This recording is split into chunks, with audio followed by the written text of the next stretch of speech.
Kyra, and to those who have just joined us, I extend a warm welcome to you all on behalf of Sarmaya Arts Foundation. I would like to now introduce our second speaker for the evening. Mr. Vijay Balakrishnan is a rocket scientist turned storyteller. His career includes work on the Space Shuttle engines. An avid history buff, he enjoys weaving insights and nuances from his wide travels and readings into his writing. Vijay believes that an evocative style is necessary to transport and immerse the reader into the midst of events happening at another time and place. He also firmly believes that the story is more important than the writer. Vijay holds degrees in engineering from the University of Illinois and an MBA from the Wharton School. The Swaraj Spy is the result of 6.5 years of research, writing, and travels to many parts of the globe. Please welcome Mr. Vijay. Good evening, ladies and gentlemen. I'm delighted to be here today, and I am very grateful to the Sarmaya Foundation to give me the opportunity to share my work with you this evening. So thank you, Mr. Abraham, Aparna, Patricia, the entire Sarmaya team. So today's agenda, I'll give you a little bit of the historical context behind my book, events that led up to World War II and the formation of the Indian National Army. And then I'll talk a little bit about my book itself, and then we can discuss as you see fit. So I'm going to start with a level set question. If I ask you to name the first leader of the INA, the Indian National Army, and by the way, this question is not open to people who have read my book. There are one or two in the audience. So if I were to ask you to name the first leader of the INA, who would you say it was? So my guess is almost all of you will say, of course, Netaji Subhash Chandra Bose. And you'd be wrong, because there was an INA before the one that we know all about, and that one was led by a man called Captain Mohan Singh.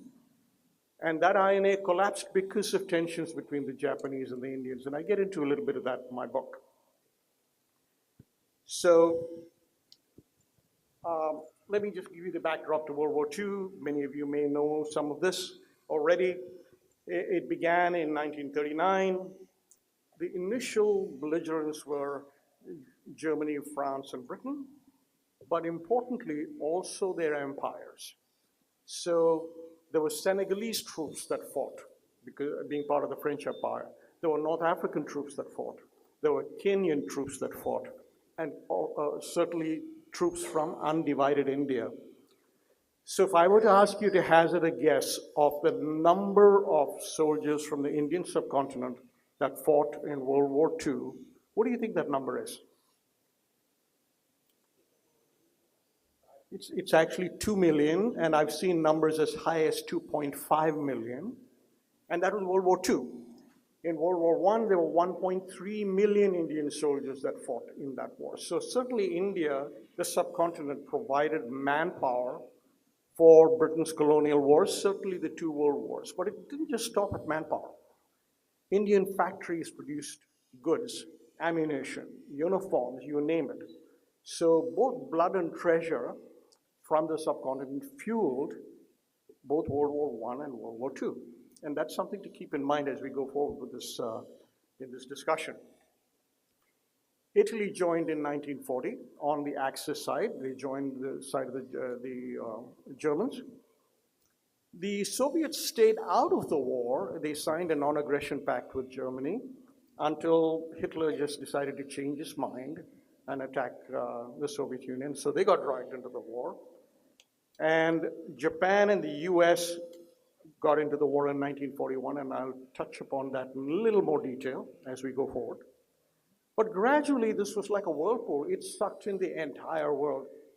And I say entire world because of their empires. And certainly the Indian Empire was sucked in a big way. So let's zoom down to the Asian theater. Now, Japan and the UK are actually very similar. And why do I say that? Because they're both resource-starved island kingdoms hanging on the edge of huge continents. So what do you do when you're in a situation like that? Well, you go out and grab what you don't have. The British just started 3 centuries before the Japanese did. And not only did they start earlier, they also had a way of packaging all of that in a veneer that it was a civilizing mission and they were actually doing this for the greater good of the world. The Japanese started late and they went about it, their task, using a blunt instrument. So the Japanese decided in the 1900s that, hey, wait a minute, Britain has an empire, France has an empire, the Dutch have an empire, well, we want one of those too. So they started out in China. They invaded China and the province of Manchuria, and they created a puppet state of Manchukuo. And then they came down to the rest of China, very, very brutal conquest. The city of Nanjing was really put to the sword. I mean, just millions of people were slaughtered and women assaulted and all kinds of things. So the United States tried to stop this by restricting material like steel and oil and so on. So trade sanctions, the sanctions that we hear about today, they're not new. They've been going around for some time. So Japan tried to negotiate with the US, but the negotiations weren't going the way they wanted them to.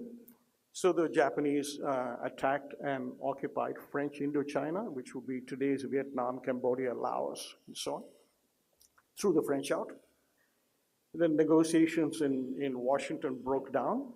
So the Japanese came to the conclusion that, look, if we really want to go get our empire, we got to get the United States out of the picture. So they attacked Pearl Harbor on December 7th, 1941. But what is not known quite widely is that at exactly the same time, because of the international dateline, it's a day later, they bombed Singapore. So at exactly the same time they attacked the United States, they also attacked Great Britain in Malaya and Singapore. And that provides the context for our story as we go forward. So let me kind of zoom in on the Malayan campaign. There was this man, his name is Iwaichi Fujiwara. He was kind of the Lawrence of Arabia of Japan, in that he fervently believed in Indian independence. So his thought was, remember those 2 million Indian soldiers that were fighting for Britain? The thought was as simple as it was audacious. If you could get even a percentage of that 2 million to switch sides, endgame, Britain knocked out of the war, Japan will win the war, and of course, India will gain independence. He was an officer in the Japanese intelligence wing. And before the Japanese attacked Malaya, he met this man, Pritam Singh. Gyani Pritam Singh in Bangkok, who was kind of a freedom fighter in his own right. And he then convinced Gyani Pritam Singh to accompany him, Fujiwara, and 14 others, a small staff of 14, they landed with the Malayan troops that attacked on the same night, as I said, as Pearl Harbor was bombed. And as they kept pushing the British down the Malayan Peninsula, they kept talking to Indian troops, painting this vision of, why are you fighting for the British? Asia is for Asians. You should join us and we'll help you get rid of the British. See, they finally convinced this man, Captain Mohan Singh, of the 114th Punjab Regiment, and he was the first leader of the INA. So on the 15th of February 1942, Singapore falls, right? So one of the things that the Japanese did, which stunned the British, is the British defended all of the roads. They also had massive batteries in Singapore facing the ocean. The Japanese came from behind. They didn't use the roads. They used bicycles. And they used bicycles to go through the rubber estates, and they just kept coming around behind the British. The bulk of the British troops that fought in Malaya were Indian and Australian troops. And they were constantly outflanked, and very, very quickly, the Japanese took Singapore. on the 15th. On the 17th, a very interesting thing happened in a place called Farrer Park. If you've been to Singapore, if you're from Singapore, you will know about this place. What the Japanese did was they assembled about 16,000 Indian soldiers, captured Indian soldiers, separated the British officers, and then announced the formation of the Indian National Army. Captain Mohan Singh announced this formation of the INA, asking the assembled 16,000 soldiers, would you not want to fight for a free India? And a good number of those that were there that day, they threw their caps in the air and they said yes. But truth be told, not everybody did. There were several Indian soldiers who said, no, we cannot betray the oath that we gave, an oath of service to the British Empire. So the ones that did not come over to the INA ended up as prisoners of war, and under very brutal conditions, I should add.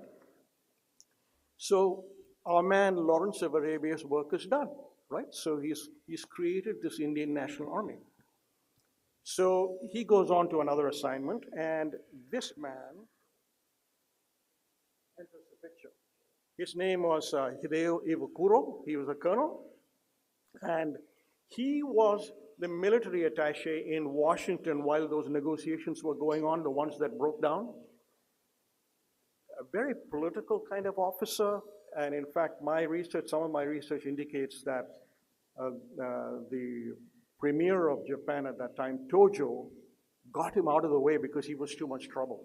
So he sent Iwakuro down to Malaya to head up this newly formed INA. Iwakuro was also the founder of the Japanese spy school, which is called the Nakano Spy School. Okay? So now that's by the way, Mohan Singh, and that's the gathering at Farrer Park.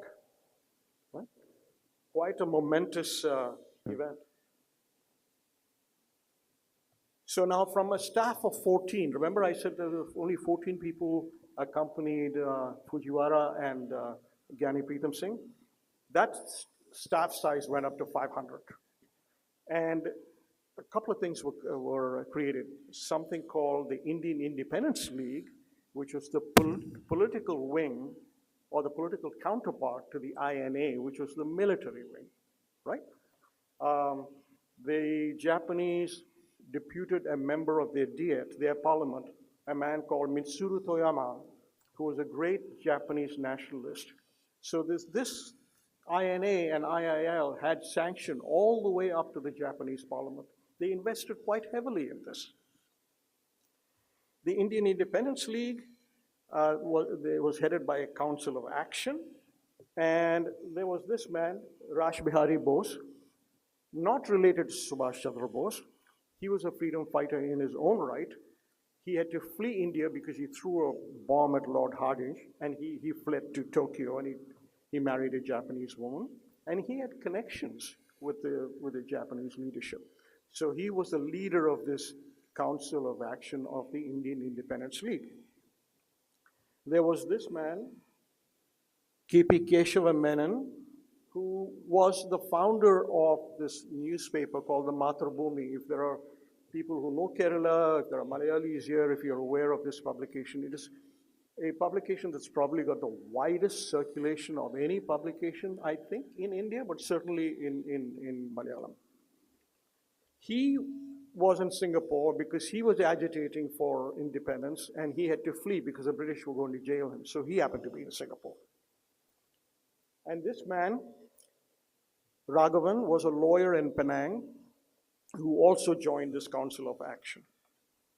So what this Council of Action did was they said, all right, we formed this INA and we formed this IIL. What does all this mean? How are we going to work with the Japanese? So there were two conferences, one in Tokyo and another one in Bangkok. On the way to the Tokyo conference, the plane carrying Pritam Singh, the Gyani who started all of that plane crashed. That's why you don't see his name anymore after that event. In Bangkok, delegates from all the territories that the Japanese had occupied, Indian delegates, they all convened at a theater called the Shilpakon Theater, and they passed a resolution which defined the rules of engagement in terms of how will the Japanese work with Indians, what happens to Indian property, and so on and so on. But one of the clauses in that Bangkok resolution is one that said that Japan would have no colonial designs on India because it wouldn't make any sense to go to all this trouble and throw the Brits out only to get the Japanese to say, thank you very much, we'll take this, right? So they had that clause in the Bangkok resolution.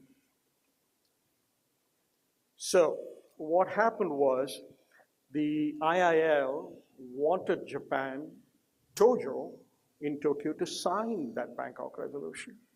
The Japanese never did.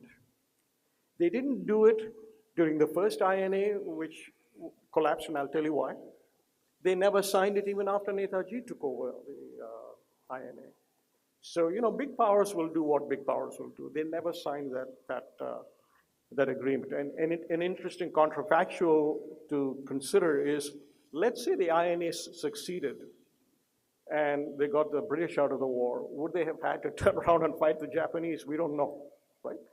But their actions do give you a few hints as to where their minds were at.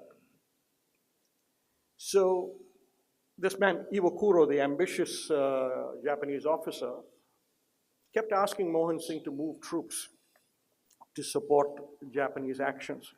Mohan Singh pushed back, saying, fine, I'll move the troops, but I want that Bangkok resolution. So that led to tension, right? Raghavan, the other gentleman whose picture I showed you, he set up a spy school in Penang, which is where my book comes in.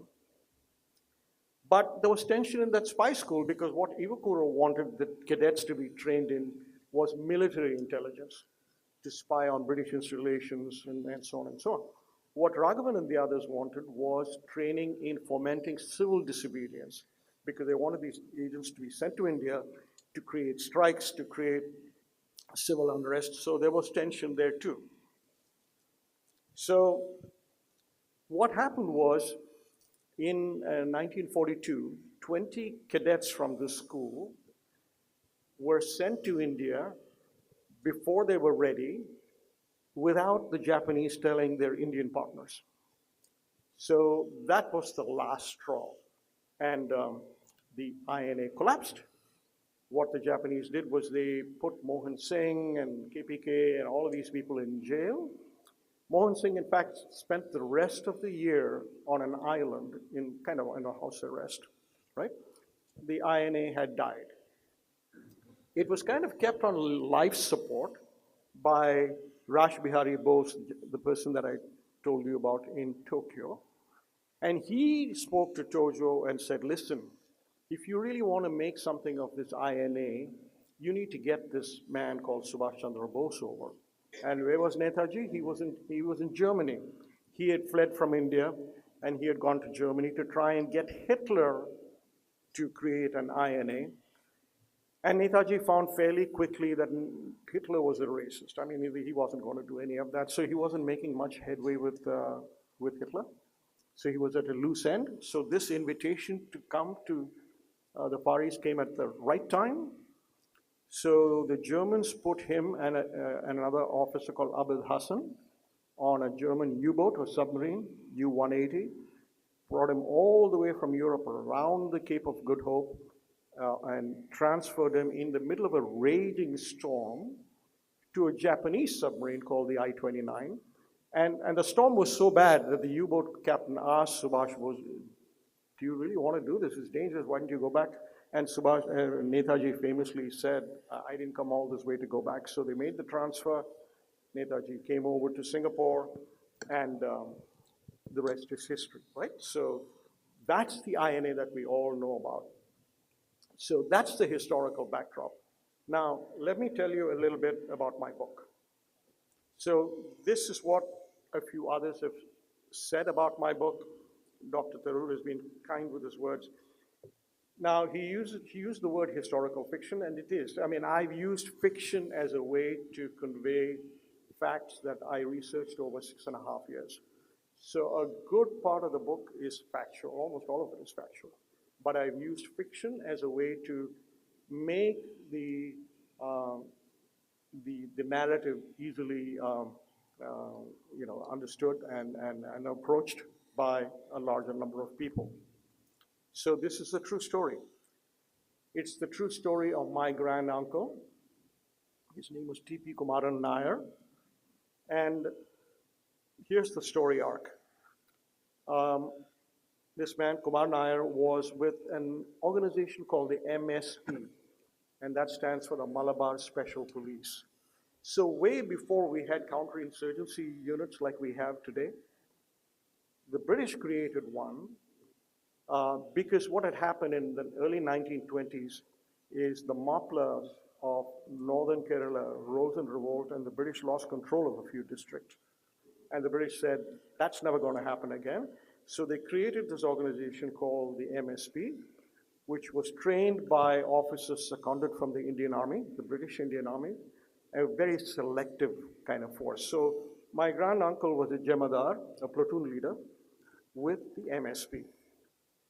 So he was asked in Madras to disperse a group of protesters right on Marina Beach, if you know Chennai.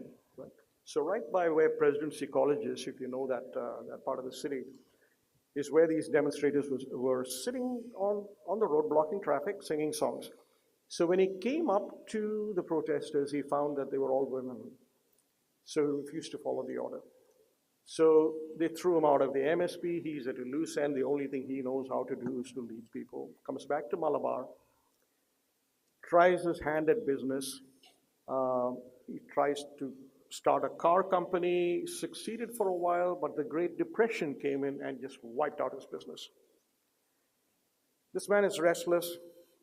He's at a loose end, so he gets himself into trouble. He creates a road through someone's property which shouldn't have been built. Lawsuits pile up. So his mother thinks, look, I mean, I think the way he will, quote, settle down is to get him married. So she says, look, there's this one girl.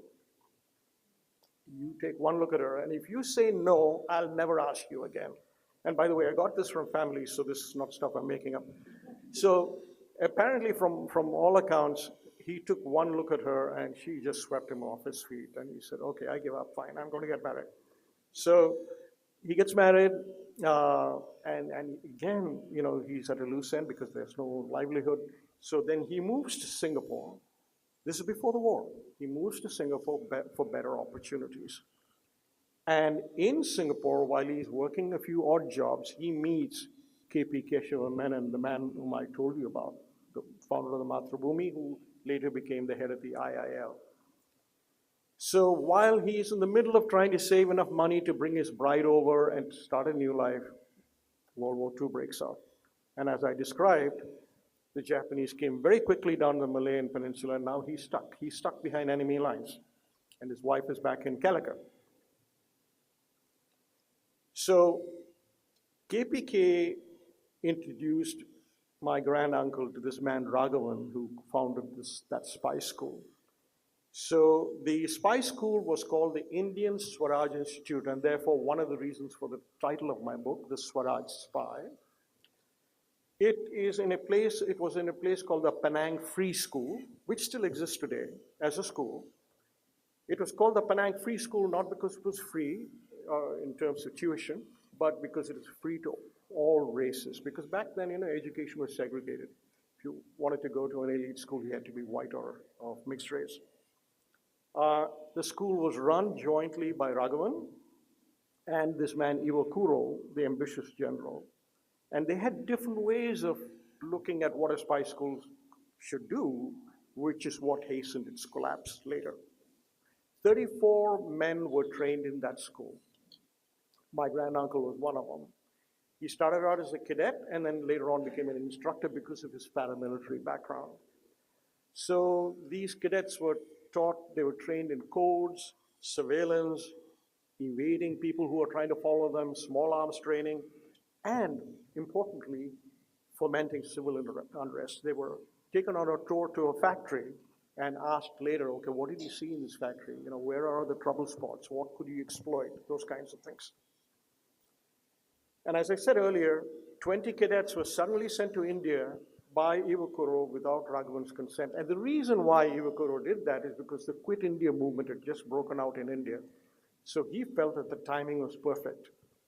But the Japanese were clueless. They sent several people from South India, Tamilians and Malayalis, to Kathiawad, where they didn't have a clue what the language was all about. So in the end, all of them got caught, partly because of poor planning by the Japanese, but also because of a double agent.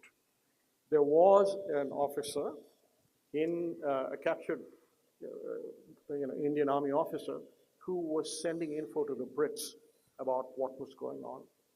His name is Captain Mahmood Durrani, and after the war, after the British won, Captain Durrani was promoted to full colonel, and he was given the George Cross, which is the second highest gallantry award. It would be like a Mahavir Chakra for services rendered, right? So the British had their tentacles inside, behind Japanese lines as well. So after all of this happened, the spy school is closed, and the INA collapses. So then once that happened, or just before it collapsed, what Raghavan and Ivakuro did was they asked my granduncle to go on a rescue mission to find out what happened to these 20 people. They didn't know at that time that they'd been captured. But with very conflicting instructions, Ivakuro told my granduncle to go find the survivors and continue the mission, which was to spy on British installations. Raghavan told him, find the survivors and hide, because we don't trust these Japanese.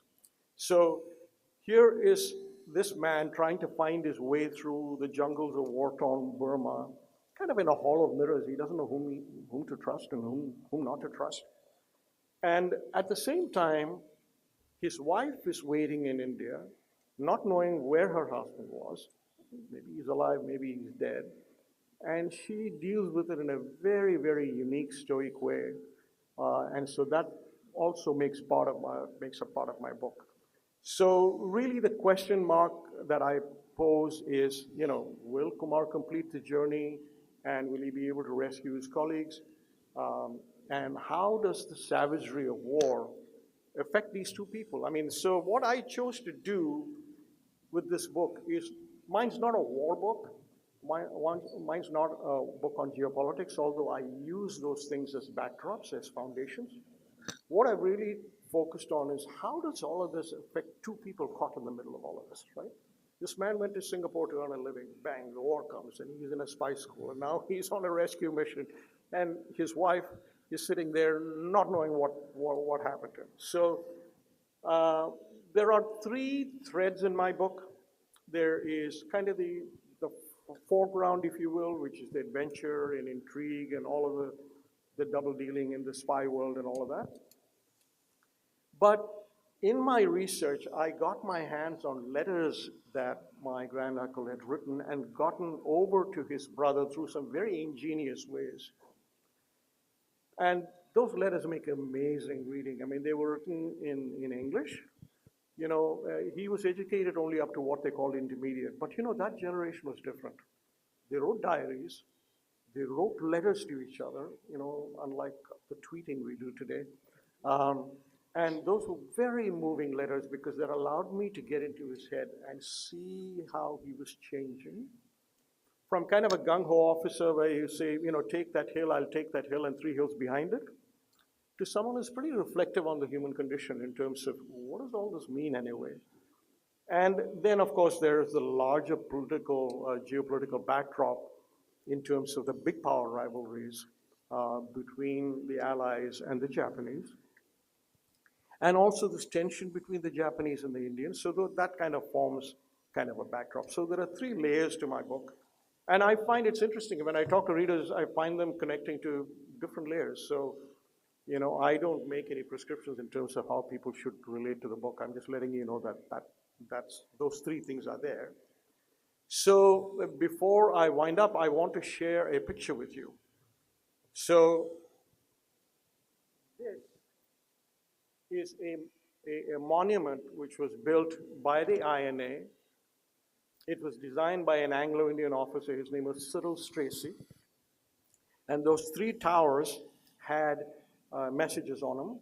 One was Ittihad, second one was Itmad, and the third one was Qurbani. Basically means unity, faith, and sacrifice. The first thing that the British did when they retook Singapore is to blow that up. So that's what they did to it. And if you go to Singapore today, go to Farrer Park, there is a small little plaque which is kind of an homage to what happened on that ground, right? So that's what my book is all about, ladies and gentlemen. I mean, obviously I haven't told you, how the book ends because that would be a spoiler.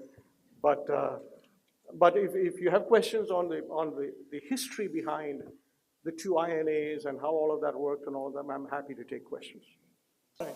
So I was saying that when you said that they were using the letters to communicate, the Malu and the protagonist Kumar. So doesn't these letters give away the position of the spies wherever they are? And if they were using some kind of subtext or some kind of coding behind it, was that coordinated between the husband and wife? So if I understand your question right, it is you're zooming in on the letters, and you're asking me how did he get the letters out and were they coded? Yes, because right? When a spy is hiding, then his position is of utmost care. It is looked after that the position is not revealed to the British or anyone. So without giving away too much of the story, what I'll tell you is that he had to get those letters past censors, right? People who and first of all, you couldn't mail a letter from Malay and have it reach India because you'd have to cross war-torn boundaries. So you have to get innovative in terms of how you get that across. But even later in the book, when he comes to India, he does make it to India, and I'll give you that much. He does make it to India, but even in India, to get letters over to his brother, he had to be very creative in terms of how he did it. And the amazing thing is that these letters that he wrote, his brother, who's passed on now, he preserved all of them. All right. And an aunt of mine was able to get me copies of those letters. That's why, as I said, I was able to read these letters and get an idea of what was going on in his mind. I just had a question. What triggered this story? Was it the letters that triggered the story or your interest in the INA? So when I was growing up, as a little boy, 6, 7, whatever, my father used to tell me stories about this man. And for my dad, his uncle was a hero, right? So he would tell me a little piece here, a little piece there, and those pieces of storytelling kind of kept rattling around in my head. But I was too busy earning a living, trying to put food on the table, provide for my family, whatever. But I've always loved history. I've always loved writing. So, when I was in school, I loved physics and math, and I loved writing and history. But physics and math puts food on the table. The other two don't. So that's what I did to earn a living. But this story was always kind of rattling around in my head. And so one day, I just had an epiphany. I was actually in the shower, and I said, wow, this is a story that, should be told. So that launched me on a process of trying to find out what happened. And of course, the first thing I did was go look on the web, and there was nothing. The trail was not only cold, there was permafrost on it, So I did a lot of digging. I live in the US, I live in Atlanta. I made several trips to India, and I also made trips to the Far East. But, visiting modern day Singapore doesn't help because it's all steel and glass, right? The old Singapore is gone. So I must have spent if you add up all the amount of time I spent on YouTube, it must have been, weeks, months. I drove my wife crazy, looking at YouTube videos to try and understand, okay, what did Singapore look like back then? What does an air raid sound like? And so little by little, I was able to put the story together. I got a lot of help from family, but also through networking, I was able to talk to people who knew about those events and so on. And then I was able to get my hands on British era documents, which gave me the British perspective in terms of what they knew. And they knew a lot. So it was like putting together a old jigsaw puzzle where many pieces were missing. And I touched briefly on the fiction, non-fiction part of it earlier. The story that actually emerged was way more interesting than anything I could have made up. So, but to answer your question, the trigger, the inspiration was planted there by my late father. Now this Asian theatre, is it the Burma friend? Sorry, did you ask me, is it set in Burma? No, is the Asian theatre also included Burma friend of, Right. So, Yeah, I'll come back because is there more to your question? it's not there because I am a son of a World War II veteran who came alive back, and he told me, because I was very small, I still remember. He was saying that he was there along with Subhash Chandra Bose when his plane took off at Saigon airport. So he told me that the echo of aircraft taking off still in my ear, my dear son. That's how. So what I mean to say, you reveal a lot of things. The Lawrence Arabia is a new thing to me, and the Spy is also a new thing to me. So it's a real, the treasury you bought of World War II, the Burma front, or the Asian theatre. Now, about your great grandfather who walked all the way in the forest. Okay, so I'll give you a little bit of a backdrop on the Burma front thing that you spoke of, and I'll come back to this question about whether he walked all the way. So as I told you, the Japanese came down very, very quickly and knocked the British out of Malaya. They did the same thing in Burma. So they pushed, the British were sent reeling, way back, right back into India. And this was in 1942. And it's likely that had the Japanese chosen to keep going to India using the Indian National Army, kind of like how India used the Mukti Bahini in the 1971 war, I think things may have turned out very differently. But they were busy fighting the Americans, so they decided to stall there. In the 2 years that went on until 1944 came by, the British rearmed with a lot of American help.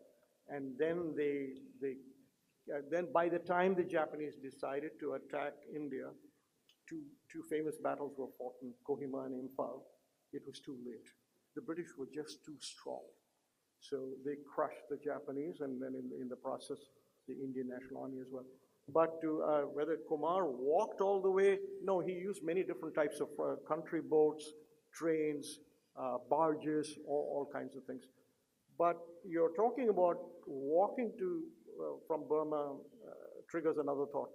One of the things that the British did is, as Burma was falling, they commandeered most of the transport, a good part of it, not all of it, for people of European descent. So the rest, the Indians and others, were left to their own fortunes.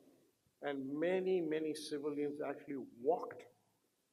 Imagine that. They walked 1,000, 2,000 miles through some of the roughest terrain that there is to reach India. So, yeah, so hopefully that addresses, some of the things that you asked me about. As part of your research, were you able to trace the descendants of the Japanese cadets who were part of the INA to know more about The Japanese Yes, perspective, that's a yes. brilliant question. Okay, so I did manage to get Japanese articles that were interviews with Iwakuro, right? But I don't read Japanese. But so I had to get those articles translated to see his perspective. And his perspective was one, he thought the timing was right, you know, so to be honest with you, I don't think the Japanese, I mean, I think Fujiwara as the Lawrence of Arabia had a vision. I'm not sure whether the rest of them knew what they had in their hands. So, you know, even much, I mean, this man Iwakuro ended up making the rank of Major General. He founded a university in Japan. And in that interview, he still says he didn't think that he did anything wrong by sending people prematurely or anything. So that was his perspective. Yeah. Thank you so much, ladies and gentlemen. Thank you for being a patient audience.